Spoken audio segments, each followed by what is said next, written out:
What's up, family? It's Kyle King here, and we are back on another lesson for you, okay? Y'all ready? Y'all ready? How do you plan your content? How do you plan your chapters? How do you walk your reader through a methodical process to get them from where they currently are in their lives to where they desire to be in the future? That future could be a week after reading your book. That future could be a year after going through your mastermind. That future could be 6 weeks after going through your course. Or that future could be an hour after hearing your speech, all right? It doesn't matter what the thing is, but we want to be able to have a 5-step process. I want to share a 5-step process with you so that you can be able to transform your reader, your audience, that specific person that is engaging with your content. All right, step 1, you have to have a hook. How are you going to hook them in? When we think about going fishing, if you want to catch something, you're going to have to put bait on the end of the hook and then throw it out into the ocean.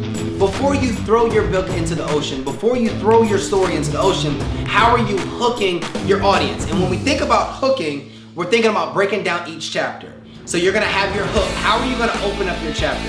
This could be a shocking statement, a story, a quote, an anecdote, some type of statistic, something to start it up where they're like, wow, whoa, this could be a date. I need you to grab their attention. This is attention grabbing. Grab their attention on the front end. The first 2 or 3 sentences or paragraphs should be grabbing their emotion, grabbing their attention. I want you to ask yourself, what emotion do you want your audience to feel? What emotion do you want them to experience? You need to have a hook that can create that experience, all right? So once we've identified the hook, right after that is our thesis. What is a thesis? We've all had English class. We've all done something specifically where we've had some type of thesis statement. What will your reader learn? What will your reader have? What will your reader be able to do? What will your reader experience at the end of the chapter? All right? So this content is being able to strategically place your reader at the top of your mind and communicate to this person what they're going to gain by reading this chapter, all right? We're going to be able to walk you through this. In this chapter, we're going to cover this. You're going to be able to get this.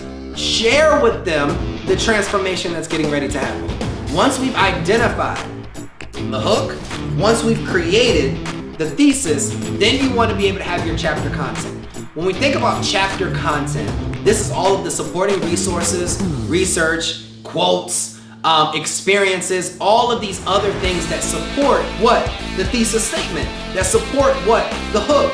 Please don't start sharing all this content that doesn't even align with the hook, that doesn't even align with the thesis. You want to be clear and concise. So the first thing is your what?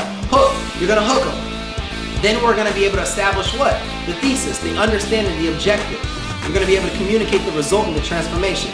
Then all of the meat, all of the heavy meat that is going to follow goes in the chapter content section. You could just bullet point this for right now, okay?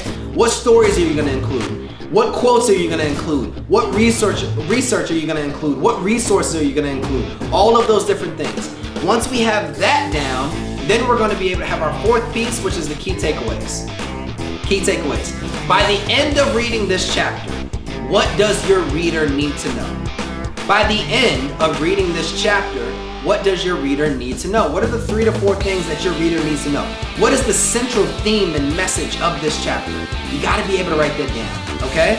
So now, once we have the chapter content, it kind of aligns back with the thesis and with the central theme, and everything kind of just flows perfectly, okay? Now the last step is your bridge statement. I call it the bridge statement because it walks you from this place to this place and gets them to a bridge. Have you ever been watching a movie? I mean a really good movie. Or not a good movie, and it literally kind of goes scene by scene and there's no transition? Or have you been watching like a speech or a comedian and there's no real like transition from joke to joke or from topic to topic, or a teacher that just has a hard stop and there's no transitions? That's kind of weird. I want you to think about how you can effectively and efficiently transition into this chapter to the next chapter. It's called a bridge statement for a reason. You're going to walk your reader across what you just experienced to be able to get them into what they're getting ready to experience. When we think about organizing our chapters strategically, what is the next step? What does that look like, and how can we create this hook? Thesis, chapter content, key takeaway, and then our bridge statement to be able to strategically structure our chapters. Hopefully this has been valuable for you guys. If you have any more questions, put them in the link below, and I'll see you guys next video.